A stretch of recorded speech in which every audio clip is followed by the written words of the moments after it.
സ്വർണത്തിന് സക്കാത്ത് ഉണ്ടോ എന്നുള്ള സംശയമാണ്. അത് ഉണ്ട് എന്ന് ഖുർആനിലും നിന്നും ഹദീസിലും നമുക്ക് മനസ്സിലാവും. കാരണം സക്കാത്ത് എന്ന് പറഞ്ഞാൽ സമ്പത്തിനാണ് സക്കാത്ത് കൊടുക്കേണ്ടത്. വളരെ പ്രധാനപ്പെട്ടതാണ് സ്വർണം. സൂറത്ത് തൗബയിലെ 34, 35 ആയത്തുകളിൽ അല്ലാഹു തആല പറയുന്നു, വല്ലദിന യക്നിസൂന ദഹബ വൽ ഫിദ്ദ, സ്വർണവും വെള്ളിയും നിധിയായി സൂക്ഷിക്കുകയും സുമ്മ ലാ യുൻഫിഖു വലാ യുൻഫിഖൂനഹ, എന്നിട്ട് വല്ലദിന യക്നിസൂന ദഹബ വൽ ഫിദ്ദത വലാ യുൻഫിഖൂനഹ, അത് ചിലവഴിക്കാതിരിക്കുകയും ചെയ്യുന്ന ആളുകൾ, ഫീ സബീലില്ലാ, അള്ളാഹിൻ്റെ മാർഗ്ഗത്തിൽ അത് കൊടുക്കേണ്ടത് കൊടുക്കാതിരിക്കുകയും ചെയ്യുന്നവർക്ക് വബശ്ശിറുഹും ബി അദാബിൻ അലീം, വേദനാജനകമായ ശിക്ഷയുണ്ട് എന്ന് സന്തോഷ വാർത്ത അറിയിക്കുക. യൗമ യുഹ്മ അലൈഹ ഫി നാരി ജഹന്നമ, ആ സ്വർണ്ണാഭരണങ്ങൾ നാളെ പരലോകത്ത് നരകത്തിൽ വെച്ച് ചുട്ടുപഴിപ്പിക്കുകയും ആ ആഭരണങ്ങൾ ഫതഖ്വാ ബിഹാ ജിബാഉഹും വ ജുനൂബുഹും, അവരുടെ നെറ്റികളിലും അവരുടെ പാർശ്വഭാഗങ്ങളിലും ളുഹൂറുഹും, അവരുടെ മുതുകുകളിലും അത് നരകത്തിലിട്ട് ചുട്ടുപടിപ്പിച്ച് ചൂട് വെക്കപ്പെടും. ഹാദാ, എന്നിട്ട് പറയും, ഹാദാ മാ കനസ്തും ലി അൻഫുസിക്കും, നീ നിനക്ക് വേണ്ടി മാറ്റിവെച്ച കെൻസാണ്, നിധിയാണിത്. ഫദൂഖു മാ കുൻതും തക്നിസൂൻ, അതുകൊണ്ട് നീ നിക്ഷേപിച്ച് സൂക്ഷിച്ചു വെച്ച ഇതിൻ്റെ ശിക്ഷ നീ ആസ്വദിച്ചു കൊള്ളുക എന്ന് പറയപ്പെടുകയും ചെയ്യും. അപ്പോൾ എന്താണ് ഈ സ്വർണവും വെള്ളിയും? ഈ ആയത്തിന് വിശദീകരിച്ചുകൊണ്ട് മഹാന ഇബ്നു ഉമർ റളിയല്ലാഹു തആല പറയാണ്, ഹുവൽ മാലുല്ലദി ലാ യുഅദ്ദി സക്കാത്തഹു, ഈ കെൻസാക്കി വെക്കുക, നിധിയാക്കി വെക്കുക എന്ന് പറഞ്ഞാൽ സക്കാത്ത് കൊടുക്കാത്ത സ്വർണത്തെ സംബന്ധിച്ചാണ് പറഞ്ഞത്. അത് വിശദീകരിക്കണം, മറ്റു വേറെയും ഹദീസുകൾ കാണാം. അപ്പോൾ സ്വർണത്തിന് സക്കാത്ത് ഉണ്ട് എന്ന് നമുക്കതിൽ നിന്ന് മനസ്സിലായി. പരിശുദ്ധ ഖുർആനിൽ 8 തവണയാണ് സ്വർണം, സ്വർണം എന്ന വാക്ക് പരിശുദ്ധ ഖുർആനിൽ 8 തവണ പ്രയോഗിച്ചിട്ടുണ്ട്. സക്കാത്ത് കൊടുക്കണം എന്ന കൽപ്പന, എല്ലാ സമ്പത്തിനും സക്കാത്ത് കൊടുക്കേണ്ട മുതലുകൾക്ക് സക്കാത്ത് കൊടുക്കാനുള്ള നിസാബ് എത്തിയാൽ, അതിൻ്റെ കണക്കെത്തിയാൽ സക്കാത്ത് കൊടുക്കണമെന്ന കൽപ്പന ഖുർആനിൽ 27 സ്ഥലത്ത് നിസ്കാരത്തിൻ്റെ കൂടെ പറഞ്ഞിട്ടുണ്ട്. ഇഖാമത്തുസ്സലാ പറഞ്ഞ കൂടെ ആത്തുസ്സക്ക എന്ന പ്രയോഗം ഖുർആനിൽ 27 തവണ ആവർത്തിച്ചിട്ടുണ്ട്. ദഹബി എന്നത് 8 തവണയും ഖുർആനിൽ ആവർത്തിച്ച പദമാണ്.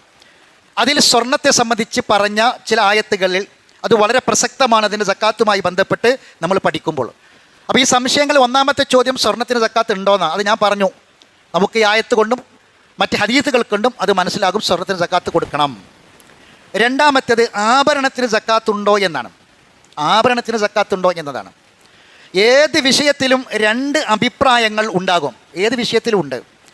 അപ്പോൾ ഈ അഭിപ്രായങ്ങളിലൊക്കെ തന്നെയും ഹദീസുകളും ഉദ്ധരണികളും ഒക്കെ പറയാറുമുണ്ട്.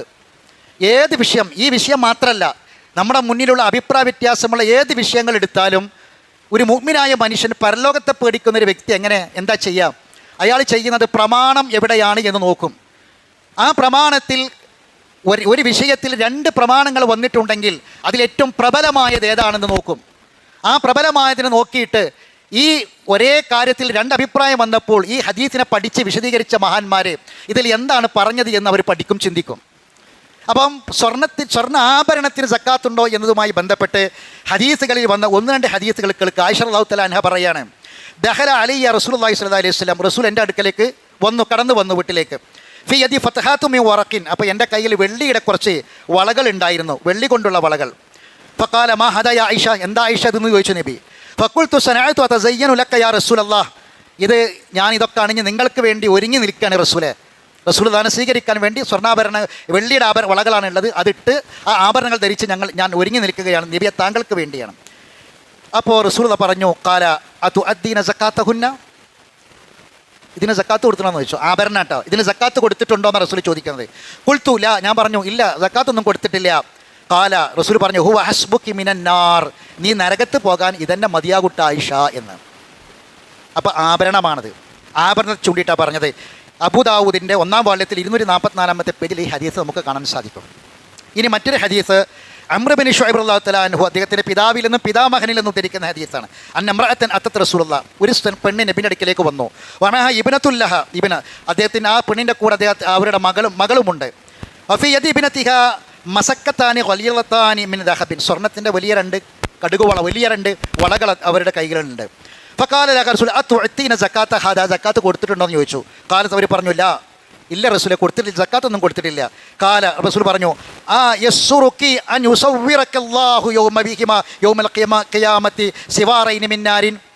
നാളെ ഖിയാമത്ത് നാളിൽ നരകാഗ്നിയുടെ 2 വളകൾ നിനക്കിതിന് പകരമായി അണിയാൻ നിനക്കിഷ്ടമാണോ പെണ്ണേ?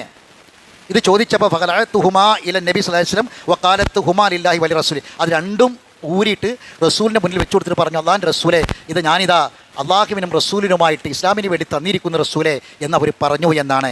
ഇത് അബൂദാവൂദിൻ്റെ ഹദീത്താണ്. ഇബ്നു അൽബാനിയെ പോലെയുള്ള ആളുകൾ സ്വഹീഹാക്കിയ ഹദീത്താണ്. അപ്പോൾ 2 വളകൾ കയ്യിലുണ്ടായിരുന്നു, അതാണ്. ഇനി മറ്റൊരു ഹദീസ് ഉമ്മു സലമ റളിയല്ലാഹു തആല പറയാണ്, കുൻതു അൽബസു ഔലാഹ മിൻ ദഹബിൻ. ഞാൻ സ്വർണ്ണത്തിൻ്റെ തളകൾ ധരിക്കാറുണ്ടായിരുന്നു. ഫഖുൽതു യാ റസൂലല്ലാഹ് അകൻസുൻ ഹുവ. ഞാൻ ചോദിച്ചു, ഇത് കെൻസാണോ? ഈ ഹദീസ് മനസ്സിലാക്കണം. വല്ലതന യക്നിസുന ദഹബ വൽ ഫിദ്ദ. അതേതാണ് കെൻസ്? ഏതാണ് നിധിയായി സൂക്ഷിക്കാന്ന് പറഞ്ഞു. ഇത് കെൻസാണെന്നാണ് ചോദിച്ചത്. അപ്പോൾ റസൂലുള്ളാഹി പറഞ്ഞു, ഫഖാല മാ ബല അൻ തുഅദ്ദി സക്കാത്തഹു ഫസക്ക ഫലൈസ ബികൻസിൻ. ഇതിൻ്റെ നിസാബ് എത്തിയാൽ, കൊല്ലം തികഞ്ഞാൽ, നിസാബ് തികഞ്ഞിട്ടുണ്ടെങ്കിൽ സക്കാത്ത് കൊടുക്കണം. അങ്ങനെ സക്കാത്ത് കൊടുത്താൽ ഫലൈസ ബികൻസിൻ, അത് കെൻസാവൂല, നിധിയാവൂല. അപ്പോൾ വല്ലതിന് യക്നിസുന ദഹബ വൽ ഫിദ്ദ എന്ന് പറഞ്ഞ ആയത്തിൻ്റെ അർത്ഥം എന്താ? സക്കാത്ത് കൊടുക്കാത്തതിനാണ് കെൻസ് എന്ന് പറഞ്ഞത്. ഇത് അബൂദാവൂദിൻ്റെ ഹദീസ് തന്നെയാണ്. അൽബാനി സ്വഹീഹാക്കിയ അദ്ദേഹത്തിൻ്റെ ഗ്രന്ഥത്തിൽ 5582 നമ്പർ ഹദീസായിട്ട് ഇത് കാണാൻ സാധിക്കും. ഇത് മറ്റൊരു ഹദീസ് കാണാം. അന്നമ്രഅത്തൈനി അത്തത റസൂലുള്ളാഹി സ്വല്ലല്ലാഹു അലൈഹി വസല്ലം. 2 സ്ത്രീകൾ നബിയുടെ അടുക്കൽ വന്നു. 2 സ്ത്രീകൾ, 2 ആളെ കയ്യിലും സിവാറൈനി മിൻ ദഹബിൻ, സ്വർണ്ണത്തിൻ്റെ വളണ്ട്. റസൂൽ ചോദിച്ചു, അതുഅദ്ദിയാനി സക്കാത്തഹുമാ, സക്കാത്ത് കൊടുത്തിട്ടുണ്ടോ ചോദിച്ചു. ഫഖാലത്താ ലാ, കൊടുത്തിട്ടില്ല. കാല അതുഹിബ്ബാനി അൻ യുസവ്വിറകും അല്ലാഹു അസ്വറത മിൻ നാരിൻ. ഇതേ ചോദ്യം. ഈ 2 വളകൾക്ക് പകരം നരകാഗ്നിയുടെ വളകൾ ധരിക്കാൻ നിങ്ങൾ ഇഷ്ടപ്പെടുന്നുണ്ടോ? കാലത്ത് അവർ പറഞ്ഞു ലാ. അപ്പോൾ റസൂൽ പറഞ്ഞു, എങ്കിൽ ഫഅദ്ദിയാ സക്കാത്തഹുമാ, അതിനെ സക്കാത്ത് കൊടുക്കണം. അൽബാനിയുടെ സ്വഹീഹിൽ 1396 നമ്പർ ഹദീസായിട്ട് ഈ ഹദീസ് കാണാൻ സാധിക്കും. ഉമർ റളിയല്ലാഹു തആല അൻഹു തൻ്റെ ഗവർണറായ അബൂ മൂസ അശ്അരിക്ക് കത്തെഴുതാറുണ്ടായിരുന്നു. എന്താ കത്തെഴുതാ? സ്ത്രീകളുടെ സ്വർണം നിസാബ് തികഞ്ഞാൽ അത് അവരിൽ നിന്ന് സക്കാത്ത് ശേഖരിച്ച് വിതരണം ചെയ്യണമെന്ന് കൽപ്പിക്കുമായിരുന്നു. അപ്പം ഇത്രയും ഹദീസുകൾ ആഭരണത്തിന് സക്കാത്തുണ്ട് എന്ന് പറയുന്ന ഹദീസുകളാണ്. അപ്പം ആഭരണത്തിന് സക്കാത്ത് ഉണ്ടോ എന്നുള്ള സംശയം തീർന്നു. ഇനി ആഭരണത്തിന് സക്കാത്ത് കൊടുക്കേണ്ടതില്ല എന്ന് പറയുന്ന ആളുകൾ പറയുന്ന 1-2 ഹദീസുകളുണ്ട്. അത് ആ ഹദീസുകൾ നബി സല്ലല്ലാഹു അലൈഹി വസല്ലം പറഞ്ഞു എന്ന വാക്കുകളിലേക്ക് എത്താതെ ചില സഹാബികളിലും അതുപോലെയുള്ള ആളുകളുടെ ഉദ്ധരണികളായി പറയപ്പെടുന്ന കാര്യങ്ങളാണ്. അപ്പോൾ നമ്മൾ എന്താ ചെയ്യേണ്ടത്? എന്താണ് സ്വഹീഹായി വന്നിട്ടുള്ളത്? അസഹ് ഏതാണ്? പ്രബലമായത് ഏതാണ്? ധാരാളം ഹദീസുകൾ ഏതാണ്? റസൂൽ പറഞ്ഞത് ഏതാണ്? റസൂൽ നിർദ്ദേശം ഏതാണ്? അതാണ് ഒരു കാര്യത്തിൽ 2 അഭിപ്രായം വന്നാൽ പരലോകത്തെ പേടിക്കുന്ന ആളുകൾ സ്വീകരിക്കേണ്ടത്. അപ്പം സ്വർണം എന്നതാണ്, അത് ആഭരണമാണെങ്കിലും അല്ലെങ്കിലും. ഇനി അടുത്ത ചോദ്യം എന്താണെന്ന് ചോദിച്ചാൽ അതിൻ്റെ നിസാബുമായി ബന്ധപ്പെട്ട ചോദ്യമാണ്. നിസാബ് എത്രയാണ് എന്നതാണ്. എത്ര ഉണ്ടെങ്കിലും കൊടുക്കേണ്ടത് എന്നതാണ്. നിസാബ് നബി സല്ലല്ലാഹു അലൈഹി വസല്ലം വളരെ വ്യക്തമായിട്ട് തന്നെ പറഞ്ഞു. ദിർഹം, ദീനാർ, വെള്ളിയുടെ നാണയം, സ്വർണത്തിൻ്റെ നാണയം. അപ്പോൾ റസൂൽ പറഞ്ഞു, ദിർഹമാണെങ്കിൽ അതൊരു കൊല്ലം തികഞ്ഞാൽ 200 ദിർഹം ഉണ്ടെങ്കിൽ 5 ദിർഹം കൊടുക്കണം. അതാണ് വെള്ളിൻ്റെ നിസാബ്. സ്വർണം അത് 20 ദീനാർ, സ്വർണ്ണ നാണയം അത് 20 ഉണ്ടെങ്കിൽ ഇന്നത്തെ നമ്മുടെ കണക്കിലേക്ക് വന്നാൽ 85 ഗ്രാം. 85 ഗ്രാം എന്ന് പറഞ്ഞാൽ 10.5 പവൻ. ഫഹാല അലൈഹൽ ഹൗൽ ഫഫീഹി മാസ് നിസ്ഫു ദീനാറിൻ, ഒരു ദീനാറിൻ്റെ പകുതി കൊടുക്കണം എന്ന് പറഞ്ഞ് 2.5% കൊടുക്കണം. ഫമാ സാദ ബി ഹിസാബി ദാലിക, അതിൽ ഏറെ ഉണ്ടെങ്കിൽ അതിനനുസരിച്ച് കൊടുക്കണം. അപ്പോൾ ഹിസാബും അതിൻ്റെ നിസാബ് എത്രയാണ് എന്ന് മനസ്സിലായി. ഇപ്പം നിസാബിൻ്റെ കാര്യത്തിൽ ഇനി അവിടെ വരുന്നൊരു സംശയം എന്താണെന്ന് ചോദിച്ചാൽ, ഈ 10.5 പവൻ ഉണ്ടെങ്കിൽ കൊടുക്കണ്ട എന്നാണ് ചില ആൾക്കാർ പറഞ്ഞത്. 10.5 മുകളിലുള്ളതിന് കൊടുത്താൽ മതി എന്നാണ്.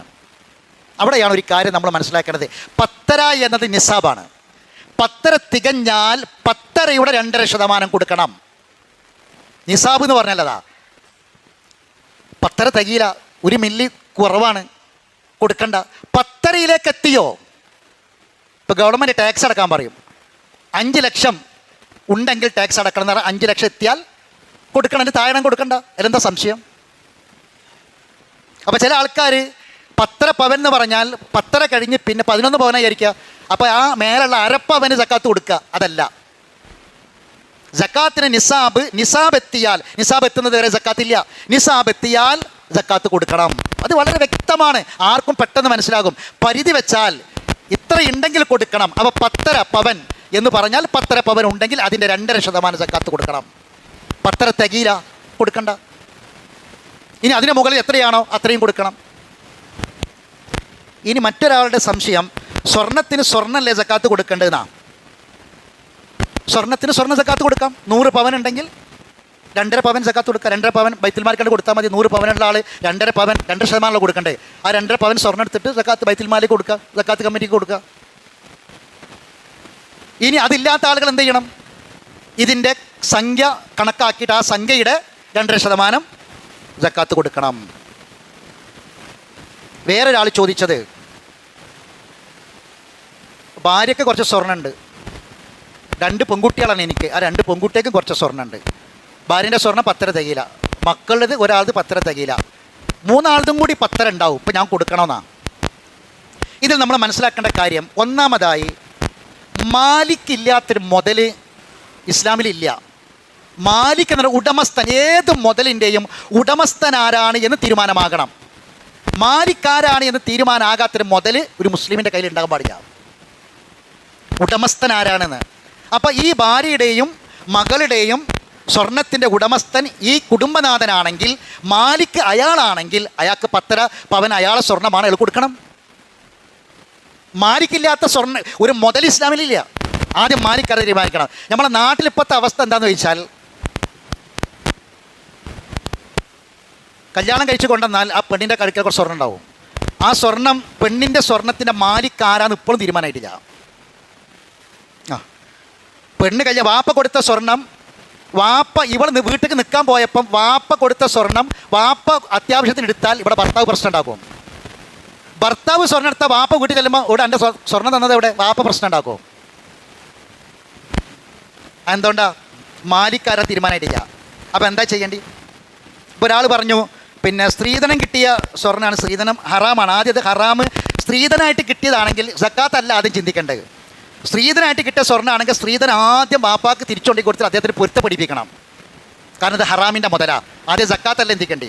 സ്ത്രീധനമായിട്ട് വാങ്ങിയ സ്വർണ്ണമാണെങ്കിൽ സക്കാത്തല്ല ചിന്തിക്കേണ്ടത്. ആദ്യം എന്ത് ചെയ്യണം? അത് വാപ്പാക്ക് തിരിച്ചു കൊടുത്തിട്ട് അറിവില്ലായ്മ കൊണ്ട് വാങ്ങിപ്പോയതാണ്, ഇത് ഹറാമാണ്, നിങ്ങൾ പൊരുത്തപ്പെടുന്നു പറയണം ഒന്നാമതായി.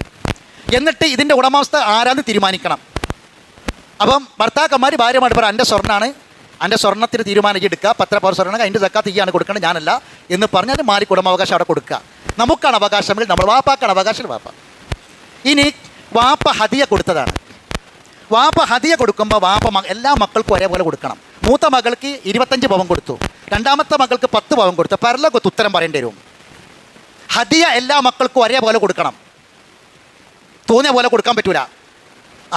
ഒരു മകൾക്ക്, അത് ഓളെ ഒരു മുജാഹിദ് കല്യാണം കഴിച്ചോളൂ, ശ്രീധരനൊന്നും പറഞ്ഞിട്ടില്ല, സ്വർണ്ണം കൊടുത്തിട്ടില്ല, പറ്റൂല. എല്ലാ മക്കൾക്കും ഹദിയ ഒരേപോലെ കൊടുക്കും. ആൺകുട്ടിയൊക്കെ പെൺകുട്ടികൾക്ക് കൊടുത്തതിന് സമാനമായി ആൺകുട്ടികൾക്ക് അവരുടെ ജോലിക്കോ ബാക്കിയുള്ള ആവശ്യങ്ങൾക്കോ പൈസ കൊടുക്കണം. വാപ്പ ജീവിച്ചിരിക്കുമ്പോൾ കൊടുക്കുന്നത് മക്കൾക്ക് കൊടുക്കുന്ന ഹദിയയാണെങ്കിൽ അത് തുല്യമായി കൊടുക്കണം. ഇല്ലെങ്കിൽ അനീതിയാണ്, പരലോകത്ത് മറുപടി പറയേണ്ടി വരും വാപ്പാര്. നമ്മൾ പഠിച്ചു വെക്കണം. അപ്പോൾ സ്വർണം, ആ സ്വർണ്ണം നാളെ പരലോകത്തൊക്കെ വരാൻ, ദുനിയാവിൽ എന്തൊക്കെ ഉണ്ടോ അത് മുഴുവനും പരീക്ഷണമായിട്ട് നാളെ പരലോകത്ത് വരാൻ പോവുക. ഇത് കൃത്യമായിട്ട് നമ്മൾ പഠിച്ചു വെക്കണം. ഇനി വാപ്പ കൊടുത്ത ഹദിയ, വാപ്പാക്കൊരു ബുദ്ധിമുട്ട് വന്നപ്പോൾ വാപ്പ മകളെ സ്വർണ്ണം എടുത്തു, മകളെ സ്വർണ്ണം എടുത്തു. ഇത് കടമാണ്. നിങ്ങൾ കൊടുത്തതാണ്. ആ സ്വർണ്ണം വാപ്പ തിരിച്ച് കടമായിട്ടാണ് വാണത്. അയാൾ മരിച്ചു പോയാൽ സമ്പത്ത് ഓരിയേക്കണ മുമ്പ് ഈ പെൺകുട്ടിക്ക് കൊടുക്കാനുള്ള സ്വർണം കൊടുത്തിട്ടേ സമ്പത്ത് ബാക്കി ഓരിയേക്കാൻ പാടുള്ളൂ. ഇത് കടമാണ്, കടം വീട്ടണം. വാപ്പ കൊടുത്ത സ്വർണം, വാപ്പാക്ക് ഇടങ്ങേറ് വന്നപ്പോൾ വാപ്പ സ്വർണം വാങ്ങി, അത് കടമായിട്ടാണ് വാങ്ങണത്. കാരണം മകൾക്ക് കൊടുത്ത മുതല മക്കളതാണത്. പിന്നെ വാപ്പ വാങ്ങുന്നത് കടമാണ്. ആ മനുഷ്യനത് തിരിച്ചു കൊടുക്കണം. ഇല്ലെങ്കിൽ ആ പെണ്ണിനും കിട്ടേണ്ട സ്വത്താണത് മക്കൾക്ക് അനന്തരമായിട്ട് കിട്ടേണ്ടതാണ്. മരിച്ചു പോയാൽ സമ്പത്ത് ഊരിക്കണം മുമ്പ് ഈ മകളെ കടം സ്വർണ്ണം തിരിച്ചു കൊടുത്തിട്ട് ബാക്കിയേ സമ്പത്ത് ഊരിക്കാൻ പാടുള്ളൂ. ഇതൊക്കെയാണ് ഇസ്ലാം പഠിപ്പിക്കുന്ന കാര്യങ്ങൾ. ഇവിടെയൊക്കെയും എന്താണോ പറഞ്ഞത് കൃത്യമായി ആ കാര്യങ്ങൾ പാലിക്കാൻ നമുക്ക് സാധിക്കണം. അപ്പോൾ ഒരാളെ ചോദ്യം, ഭാര്യയ്ക്ക് കുറച്ച് മകൾക്ക് കുറച്ച്, എല്ലാം കൂടി കൂടുമ്പോൾ 10 ഉള്ളൂ. മാലിക്ക് നീയാണോ കൊടുക്കണം, അല്ലെങ്കിൽ ആദ്യം മാലിക്കാരും ഉടമസ്ഥൻ ആരാൻ തീരുമാനിക്കുക. ഓരോരുത്തരാണ് ഉടമസ്ഥൻ, 10 ഇല്ലല്ലോ, അപ്പോൾ കൊടുക്കണ്ട. നീയാണ് അതിൻ്റെ ഉടമസ്ഥനെങ്കിൽ 10 പവൻ തികച്ചിട്ടുണ്ടെങ്കിൽ കൊടുക്കും വേണം. ഇനി അടുത്തത് പണയം വെച്ച സ്വർണ്ണത്തിന് സക്കാത്ത് കൊടുക്കണമെന്നാണ്. നമ്മളെ നാട്ടിലെ പണയം തന്നെ നിശ്ചിത, കാരണം അത് പലിശയാണ്, ഹറാമാണ്. പിന്നെ സക്കാത്തിനെ പറ്റി ചിന്തിക്കാൻ വേണ്ട. നമ്മൾ ആൾക്കാർ എന്നിട്ട് സ്വർണം കൊണ്ടുപോയിട്ട് പണയം വെച്ചിട്ട് അതങ്ങനെ പൈസ അങ്ങനെ കൊടുത്ത് അതങ്ങനെ നീട്ടി നീട്ടി നീട്ടി ഇങ്ങനെ കൊണ്ടുപോവുക, അല്ലെങ്കിൽ കുറച്ച് പൈസ ഇങ്ങനെ എടുക്കുക. നമ്മളെ നാട്ടിലെ സ്വർണം പണയം വെക്കുക എന്നത് ആ സ്വർണ്ണപ്പണയം പലിശയുമായി ബന്ധപ്പെട്ടത് കൊണ്ട് സക്കാത്തല്ല പഠിക്കേണ്ടത്, അത് ഹറാമാണ്. ആ ഹറാമിൽ നിന്ന് ആദ്യം മോചനം നേടണം, പിന്നെയാണ് സക്കാത്ത് കൊടുക്കാൻ പറ്റി ആലോചിക്കേണ്ടത്. ഇനി ഒരു വ്യക്തിൻ്റെ അടുക്കലാണ്, പലിശ ഒന്നുമില്ല, പലിശ ഇല്ലാതെ പണയം നിങ്ങൾ ഒരാളെടുക്കൽ, നിങ്ങൾ സ്വർണം കൊണ്ടുപോയി കൊടുത്തൊരു വ്യക്തിൻ്റെ അടുക്കൽ, എന്നിട്ട് കുറച്ച് പൈസ വാങ്ങി, പലിശ ഒന്നുമില്ലല്ലോ, വാങ്ങാം. ആ പണയം ഇസ്ലാം അനുവദിച്ചതാണ്, പലിശ അല്ലെങ്കിൽ അനുവദിച്ചു. ആ പണയത്ത് വെച്ച സ്വർണ്ണ 10 പവൻ അധികം ഉണ്ടെങ്കിൽ കൊടുക്കണം. കാരണം അതിൻ്റെ മാലിക്കാരൻ ഞാനാണ്, എൻ്റെ സ്വർണ്ണമാണ്, അയാളടുത്ത് കൊടുത്തതാണ്. ഏത് സമയത്തും അതെനിക്ക് തിരിച്ചു വാങ്ങാം, മാലിക്ക് ഞാനാണ്, അതിൻ്റെ സക്കാത്ത് കൊടുത്തിരിക്കണം. ഇനി വേറൊരു ചോദ്യം, 10 പവൻ സ്വർണ്ണം ഉണ്ട് ഒരു പെണ്ണിന്, അവൾക്ക് വേറെ വരുമാനമൊന്നുമില്ല, ഭർത്താവ് കൊടുക്കുന്ന കാശ് ചിലവിന് തികയില്ല, അവൾ എവിടെ നിന്ന് എടുത്തിട്ടാണ് സക്കാത്ത് കൊടുക്കാന്നാ? 10 പവൻ സ്വർണ്ണമൊക്കെ ഉണ്ട്, അവളെ മേലിൽ സ്വർണ്ണമുണ്ട്, ആ സ്വർണ്ണം അവൾ ഉപയോഗിക്കുന്നുണ്ട്, ആഭരണമായിട്ട് ഉപയോഗിക്കുന്നുണ്ട്, ഓളെ കയ്യിൽ പൈസ ഒന്നുമില്ല, ഭർത്താവ് ചിലവിന് കൊടുക്കുന്ന പൈസ തികണില്ല, പിന്നെ ഓളെന്താ കാട്ടുകയെന്നാ? എന്താണ് ഇസ്ലാം പറഞ്ഞത്? 10 പവനിലധികം ഉണ്ടോ? ആ ഉള്ളത് അതിൽ നിന്ന് ഒരല്പം വിൽക്കണം, അല്പം വിറ്റിട്ട് എന്ത് ചെയ്യണം? അതിൻ്റെ സക്കാത്ത് കൊടുക്കണം. സക്കാത്ത് കൊടുത്തപ്പം 10 കുറഞ്ഞില്ലേ? അടുത്ത കൊല്ലം സക്കാത്തില്ല, അടുത്ത കൊല്ലം സക്കാത്തില്ല. 10 അധികം ഉണ്ട്, 10 കുറവാണെങ്കിൽ സക്കാത്ത് ചിന്തിക്കാൻ വേണ്ട. 10 പവൻ്റെ അധികം ഉണ്ട്, 11 പവൻ ഉണ്ട്. അപ്പോൾ കുറച്ച് സ്വർണ്ണം എടുത്തിട്ട് എന്ത് ചെയ്യണം? അത് വിറ്റിട്ട് ഇതിൻ്റെ സക്കാത്താണ് വിട്ടുക. സക്കാത്ത് വിട്ടിയാൽ പിന്നെ ആ സ്വർണ്ണം കുറഞ്ഞ് 10 താഴെ വന്നു, പിന്നെ അങ്ങോട്ട് സക്കാത്ത് കൊടുക്കേണ്ട കാര്യമില്ല. അധികം ഉണ്ടോ? കൊടുക്കണം. അപ്പോൾ സഹോദരങ്ങൾ, ഇസ്ലാമിൽ സക്കാത്ത് വളരെ വ്യക്തമാണ്, അതിൻ്റെ നിയമങ്ങൾ വ്യക്തമാണ്, പഠിപ്പിച്ചിട്ടുണ്ട്. കൃത്യമായി ഇത് പഠിച്ച് മനസ്സിലാക്കി ഇതിലൊരു വാശിയൊന്നുമില്ലാതെ നാളെ പരലോകത്ത് പടച്ചവൻ എനിക്കിത് ഭാരാകാൻ പാടില്ല, ഈ സക്കാത്ത് കൊടുക്കാത്ത മുതൽ നാളെ ചൂടുവെക്കപ്പെടും എന്ന ആയത്തെ നമ്മൾ കേട്ടത്, ആ ഒരു അവസ്ഥ ഉണ്ടാകാൻ പാടില്ല എന്ന ബോധത്തോടു കൂടിയായിരിക്കണം ഈ വിഷയങ്ങൾ നമ്മൾ പഠിക്കേണ്ടത്. അള്ളാഹു നമ്മെ അനുഗ്രഹിക്കുമാറാവട്ടെ. അഖൂലു ഖൗലി ഹാദാ അസ്തഗ്ഫിറുല്ലാഹൽ അലീം ലി വലക്കും ഇന്നഹു ഹുവൽ ഗഫൂറുർ റഹീം.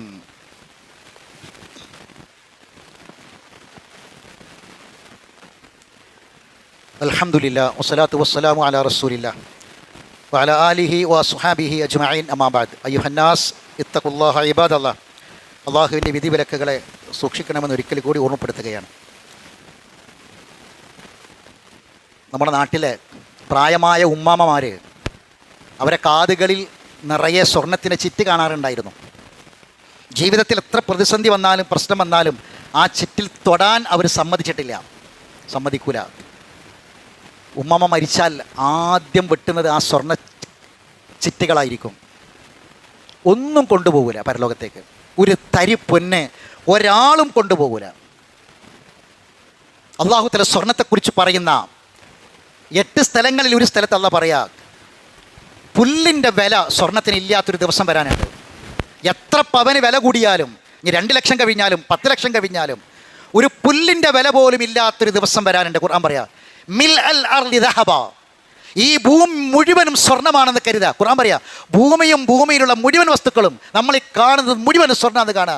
ആ സ്വർണ്ണത്തിൻ്റെ മുഴുവനും അവകാശം ഞാനാണെന്ന് കരുതുക. ഖുർആനാണ് നമ്മളോട് ഓരോരുത്തരോടും അള്ളാഹ് പറഞ്ഞത്, നമ്മളാണ് അതിന് അവകാശം എന്ന് കരുതുക. അള്ളാഹ് പറയാ, ലഫ്തദാ ബിഹി, ഒരു ദിവസങ്ങൾക്ക് വരെ ആ ദിവസം അത് മുഴുവനും ഫിദിയയായിട്ട് പ്രായശ്ചിത്തമായിട്ട് കൊടുക്കാൻ നിങ്ങൾ പറയുമെന്നാണ് ഖുർആൻ പറഞ്ഞത്.